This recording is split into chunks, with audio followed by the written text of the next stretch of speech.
Hi, welcome back. To Sean and Sheba, let's talk more about China. In recent years, China has rapidly extended one model across industries and classes, turning everyone into migrant workers. Call it the use and discard model, treating people as expendable tools to be squeezed for maximum output and dumped when worn out. As the economy slows, the service life of labor is shrinking fast. About 8 or 9 years ago, over lunch in Shanghai, a vice president from a well-known firm spoke candidly while the economy was still booming. Our core advantage, he said, is hours, whose staff can endure more. If one company gets 10 hours a day, a rival pushes to 12, a third to 14. Without that, you can't survive. With weak talent pipelines, middling technology, and awkward positions in global value chains, he added, there's little left beyond price cuts and driving labor costs below the floor. Everyone knows there's a limit to competing on hours and overtime. They just hope the other side collapses first. When 996, 9 a.m., 9 p.m., 6 days a week hit headlines, people called the internet sector innovative. It wasn't.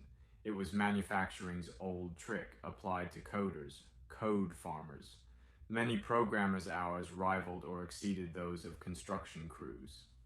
The last decade has been the migrant-workerization of every trade, more people treated as expendable machinery. 2 decades ago, WTO entry ignited an astonishing growth spurt that dazzled outsiders with a China miracle. That gloss hid the ugly engine underneath, a use and discard labor regime. It thrives because the political system treats citizens as replaceable screws, tools to hit targets, disposable when spent. Version 1 of the model is familiar. In the 1980s to 1990s, hundreds of millions left villages for factories and construction sites along the coast. Hukou and labor rules let them work in cities without granting urban services, education, healthcare, pensions. They lived in crowded dorms, ate poor meals, and labored 12-plus hours amid dust and noise. Young, cheap, obedient, and easily replaced. Injury or age meant instant discard with no medical or income support. They returned home sick and broke. A story from Shenzhen captures it. Young men drilled granite for high-rises without protection, inhaling dust that hardened in their lungs as silicosis. When they could no longer work, the city they built abandoned them like rubble. Police treated their pleas as instability. Some, cornered and desperate, chose suicide. A worker put it plainly, "There is no justice here. The wealth and towers stand on our bones." This logic isn't new. In war, the state discarded captured soldiers as war trash. In peacetime, it discards citizens as construction waste. Wherever value ends, battlefield, site, shop floor, the system dumps people en masse. As profits beckoned, the model scaled. It left construction and factories and seeped into offices and campuses. In tech, young staff are driven relentlessly, then labeled over 35 and pushed out. The gig economy perfected the model. By late 2024, over 200 million people worked gigs. Most riders and drivers aren't formal employees. Benefits and safety nets are minimal.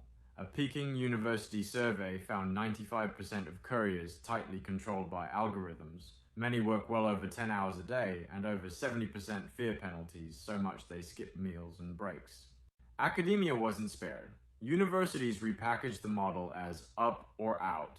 Short-term hires with heavy publication quotas, mass recruiting for a handful of hazy permanent slots, and dismissal after the term, with all outputs counted as the institution's chengguo. Cases turned tragic. One returnee scholar at Nanjing Forestry reportedly took his own life after failing a metrics-driven review. A dismissed Fudan mathematician murdered a party secretary. These horrors are symptoms of a machine that chews people up. Defenders claim America does tenure track too. That's a category error. In U.S. hiring, departments aim to bring a colleague to tenure if the scholar meets clear standards in 6 to 7 years. One hire competes primarily against a fixed bar. In China's version, multiple short-term researchers are pitted against each other for one slot, the old raising goo poison game. Then most are expelled.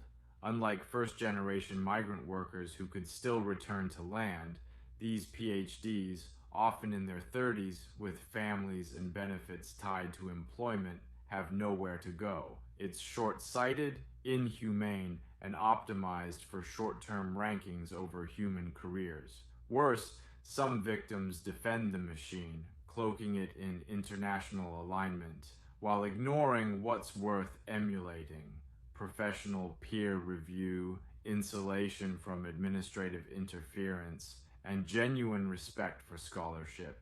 This race to the bottom mindset normalizes cruelty and makes reform harder. Macroeconomic headwinds accelerate the cycle. Doctoral enrollment hit 612,000 nationwide, with 100,000 plus new PhDs entering an already saturated market each year.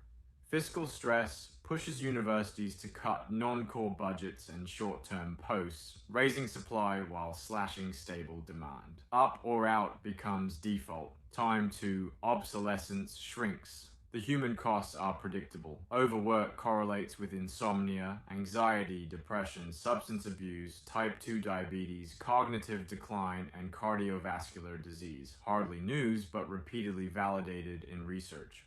Recent Chinese health reports show rising overwork and chronic illness among under 35s. Exhaustion and burnout are now common. When an entire society valorizes extraction without limits, mass early write-offs follow at 35 or 45, depending on luck. And people don't vanish after they're written off. They still need food, care, and treatment for the illnesses overwork caused, but often find no accessible support. Some spiral into despair, a few into crime. The old bet that endless young labor will replace the discarded is failing fast as China ages and the demographic dividend ends. Now discards include white-collar workers, programmers, and researchers. Larger, more educated, more aware of injustice. The social risks are obvious. This episode began with a business leader's blunt assessment and ends with a systemic verdict. The migrant worker model delivered breakneck growth and latecomer advantages in the short run. Long-term, it drains creativity, hollows the middle class, and stockpiles social tension. As the write-off gears spin faster around more families, pretense becomes complicity.